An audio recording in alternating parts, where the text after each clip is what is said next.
आज हम संत कबीर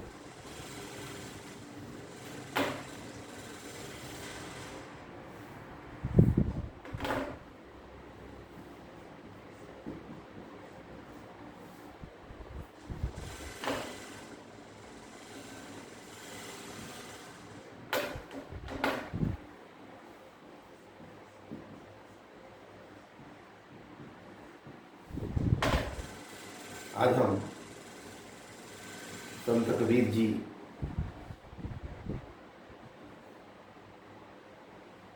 के बारे में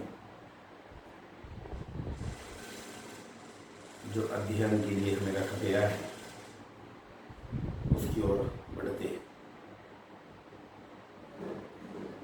जैसे आप लोगों ने संत कबीर को लेकर, उनके जीवन परिचय को लेकर इससे पहले भी बहुत बार पढ़ा होगा, देखा होगा।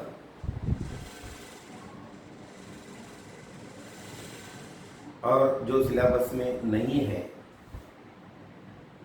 वह भी आप लोगों ने उनके कुछ दोहों के माध्यम से जरूर देखा होगा, ऐसा मैं मानता हूँ। क्योंकि हमारी भारतीय संत परंपरा के इस इतिहास काल में संत कबीर का नाम बड़ी ऊंचाई पर है। क्योंकि हमारे देश को संतों का देश माना जाता है। संतों की बहुत बड़ी महिमा, गरिमा हमारे देश में मानी जाती है। उन कुछ संतों में से संत कबीर का नाम सबसे ऊंचा माना जाता है। संत कबीर को लेकर आप लोगों ने जो सुना है, जो परिचय देखा है, उस परिचय पर फिर हम एक बार थोड़ा सा प्रकाश डालते हैं ताकि आप लोगों के संत कबीर समझ में आए। संत कबीर के परिचय को लेकर कुछ किंवदंतियाँ ऐसी मानी जाती है, कही जाती है कि संत कबीर का जन्म तिथि को लेकर कुछ अलग अलग बातें होती हैं। तिथि भली ही उनकी तय न हो, तिथि भली ही इतिहास में 2 बार लिखी जाती हो, लेकिन उनके दोहों के माध्यम से हम उनकी उस तिथि को मान सकते हैं कि उनका जन्म 1455 में हुआ है, ऐसा माना जाता है। 14वीं-15वीं सदी में उनका जन्म हुआ है, ये भी कहा जाता है। तो हम 1455 ये उनके दोहों के माध्यम से मानकर चलते हैं कि उनका जन्म 1455 में एक विधवा ब्राह्मणी के रूप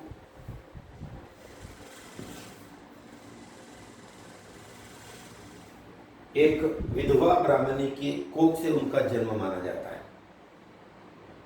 और उस विधवा ब्राह्मणी ने लोक लाज के कारण, लोगों के भय के कारण, क्योंकि हमारे समाज में, हमारे धर्म में, हमारे देश में, हमारे देश के संस्कृति में ये माना जाता है, ये माना जाता था, या हो सकता है ये जो परंपराएं हमने बना कर रखी है, उन परंपराओं को एक आडंबर के रूप में क्यों हो, हमारा समाज जो मानता है कि किसी कुंवारी लड़की को या विधवा को माता बनने का अधिकार हमारा समाज नहीं देता है, हमारा धर्म नहीं देता है, हमारे देश की ये मान्यताएं नहीं देती है। ऐसा कोई कानून नहीं है, लेकिन हमारे संस्कृति का एक भाग हम मानकर चलते हैं, उन पुरानी बातों को लेकर चलते हैं। तो उससे हमें ये लगता है, हमें ये करना पड़ता है कि समाज ने जो आचार संहिता हमें बना कर दी है, समाज ने जो मान्यता हमें दी है, उसी मान्यता को लेकर हमें चलना पड़ता है। इसलिए संत कबीर की माता ने लोक भय के कारण, अब यहाँ पर कहा जाता है लोक लाज के कारण, लोक लज्जा की यहाँ पर बहुत कम बात है, लेकिन लोगों की भय के कारण उस विधवा ब्राह्मणी ने संत कबीर को जन्म के साथ ही एक लहरतारा नामक नदी के किनारे छोड़ दिया। अब उस समय उन लोगों के भय के कारण कहो या लोक लाज के कारण कहो, एक माता ने अपने कोख से जन्मे एक बालक को किसी नदी के किनारे छोड़ना इतनी आसान बात नहीं है। इस पर भी हम लोग जाकर बात कर सकते हैं, इस पर भी हम गहन विचार कर सकते हैं, इस पर भी हम सोच सकते हैं कि समाज का कितना बड़ा दबाव, कितना बड़ा प्रेशर हम लोगों पर होता है, कितने दबाव से हम लोग समाज के साथ चलते हैं। और उसी दबाव के कारण, उसी डर के कारण, उसी भय के कारण एक माता अपने बालक को जन्मतः एक नदी के किनारे छोड़ जाती है। लेकिन ठीक है, उस समय का वो समय जिस वक्त जो कहता है, उस समय के साथ सभी को वही काम करना पड़ता है। लेकिन कुछ लोग क्रांतिकारी होते हैं, कुछ संघर्षशील होते हैं, और इसी क्रांति से बहुत सारी बातें हम लोगों ने ये टूटती हुई देखी है। जैसे सती प्रथा थी, विधवाओं की डबल पुनर्विवाह नहीं होता है, यह एक बातें थी। लेकिन धीरे धीरे समाज के साथ, समय के साथ कुछ क्रांतिकारी आए, कुछ समाज सेवक आए, उन्होंने सती प्रथा को पूरी तरह से बंद किया कि एक पति मरने के बाद एक पत्नी को जिंदा रहने का अधिकार नहीं है। ये कहाँ के संस्कार, ये कहाँ की संस्कृति कहती है? भगवान ने, ईश्वर ने तो ये नहीं कहा है, लेकिन हमारे ही लोगों ने इस संस्कृति को बनाए रखा था, इन संस्कारों को बनाए रखा था। लेकिन कुछ समाज सुधारकों ने इसमें बहुत सारा सुधार किया और यह सती प्रथा भी बंद की गई। विधवा पुनर्विवाह भी माना जाता है कि विधवा को एक बार पति मर जाने के बाद विवाह करने का अधिकार नहीं। समाज ने एक पुरुष को विवाह करने का अधिकार दिया, लेकिन एक स्त्री को फिर से विवाह करने का अधिकार नहीं दिया है। यह भी एक अलग अलग तरीके की कुछ बातें हमारे समाज में होती है। तो उसी डर के कारण क्यों न हो, उस माता ने अपने बालक को लहर तारा नामक एक तालाब के किनारे छोड़ दिया। वहाँ ऐसा माना जाता है कि उस लहर तारा नामक किनारे से एक जुल्हा दंपत्ति, नीरू और नीमा नामक एक जुल्हा दंपत्ति वहाँ से गुजर रही थी। तो वहाँ से जाते वक्त वो बालक उन्हें वहाँ नजर आया और उन लोगों ने उस बालक को उठा लिया, उसको लिया और उसका सही अच्छे तरीके से पालन पोषण किया। अब वो पालन पोषण किया, इसलिए समाज में यह माना गया, बाद में ये बहुत सारी बातें चली कि वह मुस्लिम थे या हिंदू थे। सही अगर देखा जाए तो ऐसे महापुरुष ना तो हिंदू होते हैं ना मुस्लिम होते हैं, क्योंकि इन लोगों का धर्म से कोई वास्ता नहीं होता है। ईश्वर ऐसे लोगों को सिर्फ समाज में सुधार न करने के लिए, समाज सुधार के लिए जन्म देते हैं। हो सकता है उसी का एक भाग हम माने कि वह बात समझाने के लिए एक विधवा को भी कुछ मर्यादाएं, उस विधवा को भी एक जीवन होता है, वह बात समझाने के लिए क्यों ना हो। कबीर जी का जन्म हुआ है, कबीर जी ने बहुत सारी बातें समाज को दी है, समाज में बहुत सारा सुधार लाया है, समाज में बहुत सारे चेंजिंग लाए हैं। तो उसको लेकर ऐसा कहा जाता है कि संत कबीर कौन थे। दोनों धर्मों में, दोनों समाजों में बहुत सारे वाद विवाद कि संत कबीर हिंदू थे, संत कबीर मुस्लिम थे। ऐसे लोग ना तो ना मुस्लिम होते ना हिंदू होते, ये तो सिर्फ इंसान होते। इंसानियत की नाते वो इंसानों को समझाने का प्रयास करते, इंसान बनाने का प्रयास करते। उन्हीं में से संत कबीर एक थे, उनका पालन पोषण हुआ। वो पढ़े लिखे नहीं थे, सबसे विशेषता उनकी कि वो पढ़े लिखे नहीं थे, अनपढ़ थे, गंवार थे, लेकिन उसके बाद भी उनको वाणी का डिक्टेटर कहा जाता था।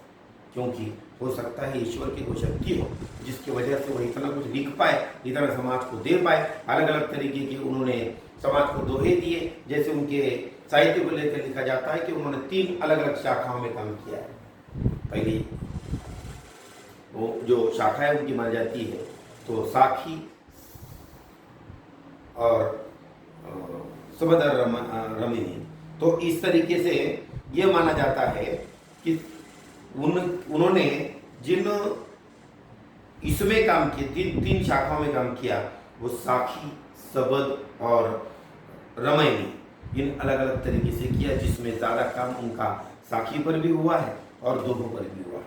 उनके बहुत सारे दोहे जो हमारा समाज पढ़ता है, जो आप देखते हैं, जैसे उनका सबसे अच्छा दोहा जो माना जाता है, जैसे उन पर जो लांछन है, ये हिंदू है या मुस्लिम है, उसको लेकर संत कबीर ने कहा कि मुझको का ढूंढे बंदे, मैं तो तेरे पास हूँ। ना मैं मंदिर, ना मैं मस्जिद, ना काबे कैलाश में, ना तो कोनो क्रियाकर्म में, ना योग वैराग में, ढूंढे है तो तुरंत मिली हाँ पल भर की तलाश में। कहे तो कबीर सुनो भाई साधो हर सांसों की सांस में।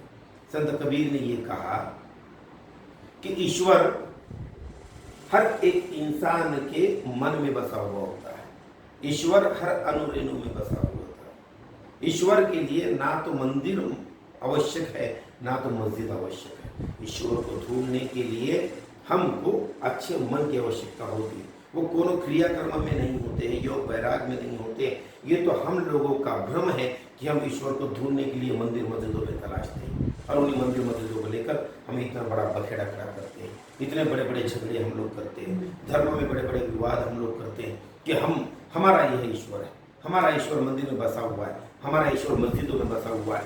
ईश्वर कहीं पर भी बसा हुआ नहीं है मित्रों। ईश्वर ये हर इंसान के सांसों में बसा हुआ है, ईश्वर हर एक व्यक्ति के मन में बसा हुआ है, ईश्वर हर एक व्यक्ति के आचरण में बसा हुआ है, ईश्वर हर एक व्यक्ति के काम में बसा हुआ है, ईश्वर हर एक व्यक्ति के समाज सुधारना में बसा हुआ है। सिर्फ समझने की आवश्यकता होती है कि ईश्वर कहते किसको है, क्योंकि संत कबीर निर्गुण ईश्वर में विश्वास रखने वाले एक संत थे। उनका सगुण ईश्वर पर विश्वास नहीं था, वो मूर्ति पूजा को नहीं मानते थे। उनका यह कहना था कि ईश्वर निर्गुण निराकार होता है, ईश्वर का कोई आकार नहीं होता है, ईश्वर का कोई रूप नहीं होता है, ईश्वर किसी रूप में हमें कोई दर्शन नहीं दे पाते हैं। ईश्वर को अगर देखना है तो आपके मन की सच्ची आंखों से आपको ईश्वर के दर्शन करने होंगे, तब का ईश्वर आपको दिखाई देता है। ईश्वर किसी मूर्ति में बसा नहीं होता है, ईश्वर किसी मंदिर मस्जिद में बसा हुआ नहीं होता है, ईश्वर इंसान के मन में बसा हुआ होता है। लेकिन उसको देखने के लिए उतना पवित्र मन, उतनी पवित्र आंखें भी आपके पास चाहिए, तब कहीं जाकर आप ईश्वर के दर्शन कर सकते हैं। इस तरीके से संत कबीर का पूरा विश्वास निर्गुण निराकार ईश्वर पर था। हाँ, संत कबीर राम को ही मानते थे, लेकिन वह निर्गुण राम को मानते थे। उनका विश्वास निर्गुण राम पर था, उनका विश्वास सगुण राम पर नहीं था, उनका विश्वास निर्गुण राम पर था कि राम का कोई आकार नहीं हो सकता है, राम हमारे तन मन में बसा हुआ है, राम हमारे मन में बसा हुआ है, राम हमारे हर सांस में बसा हुआ है। इस तरीके का विश्वास संत कबीर का ईश्वर को लेकर माना जाता है। उसी के साथ संत कबीर ने जो हिंदू मुस्लिम की एकता को लेकर जो काम किया है, हिंदू मुस्लिम को एक जगह पर लाने के लिए जो काम किया है, वह इसलिए कि माना जाता है कि उनका जन्म हिंदू धर्म से हुआ है, लेकिन उनका कर्म मुस्लिम धर्म के अनुसार चला है। इसलिए दोनों धर्मों का मिलाप करने के लिए ही शायद ईश्वर ने उनका जन्म कराया था, ईश्वर ने उन्हें जन्म दिया था, समाज सुधारना के लिए उन्हें जन्म दिया था। संत कबीर ने हर एक बात को लेकर अपने दोहों में ये बात स्पष्ट की है कि इंसान का जीवन किस तरीके से होना चाहिए। जैसे एक इंसान के जीवन में गुरु का क्या महत्व होता है, उस गुरु के महत्व को लेकर संत कबीर जी ने कहा है कि गुरु गोविंद दो खड़े काके लागू पाए, भले हरो गुरु आपने गुरु गोविंद जी को दियो बताया। इस तरीके से कि संत कबीर कहते हैं कि मेरे सामने अचानक अगर गुरु और गोविंद दोनों आकर खड़े हो जाए तो मैं ये सोचूं कि पहले किसके कदम छूं, पहले किसके पैर पड़ूं। मतलब ईश्वर और गुरु ये दोनों अगर एक साथ मेरे सामने आ जाए, गोविंद मतलब गुरु ईश्वर, तो ईश्वर और गुरु दोनों मेरे सामने आ जाए तो पहला मेरा ये फर्ज बनता है, मेरा एक कर्तव्य बनता है कि मैं पहले अपने गुरु के कदम छूं, मैं पहले अपने गुरु के पैर पड़ूं, ताकि वह मेरी सीढ़ी है कि मैं ईश्वर तक पहुंच पाऊं। गुरु जो हमें मार्गदर्शन करते हैं, गुरु जो हमें देते हैं, गुरु जो हमें दिशा देते हैं, गुरु जो हमें समाज बताते हैं, गुरु जो हमें धर्म बताते हैं, गुरु जो हमें संस्कृति बताते हैं, संस्कृति सिखाते हैं, वो गुरु के पैर छूना मेरा पहला परम कर्तव्य बनता है। उसके बाद मेरे लिए ईश्वर का महत्व आता है। मतलब संत कबीर ने कहा कि कर्मों में ही ईश्वर होता है। पहला कर्म मेरा ये बनता है कि मैं पहले गुरु को मानूं, उसके बाद मैं ईश्वर की पूजा करूं। तो इस पूजा अर्चा में भी संत कबीर का विश्वास नहीं था। संत कबीर का विश्वास कि मन ही मन में हम अगर ईश्वर की पूजा करें, मन ही मन में हम अगर भजन कीर्तन करें, मन ही मन में अगर हम उसका मनन करें तो हम ईश्वर की प्राप्ति अवश्य कर सकते हैं। ईश्वर प्राप्ति के लिए हमें ये कुछ भी साधन सामग्री इकट्ठा करने की आवश्यकता नहीं है। गुरु के पास, ईश्वर के पास पहुंचने के लिए एक सच्चा और पवित्र मन आवश्यक होता है। वो अगर सच्चा और पवित्र मन हमारे पास है तो हम ईश्वर के दर्शन इस जीवन में अवश्य कर सकते हैं। इस तरीके से उन्होंने बहुत सारे दोहे अपने जीवन में लिखे हैं। उनमें से कुछ दोहे हमने आज पढ़े और उन दोहों का अर्थ भी मैंने आपको अच्छे तरीके से समझाया, और जो कुछ बचा है वो हम कल के उस सिलेबस में देखेंगे।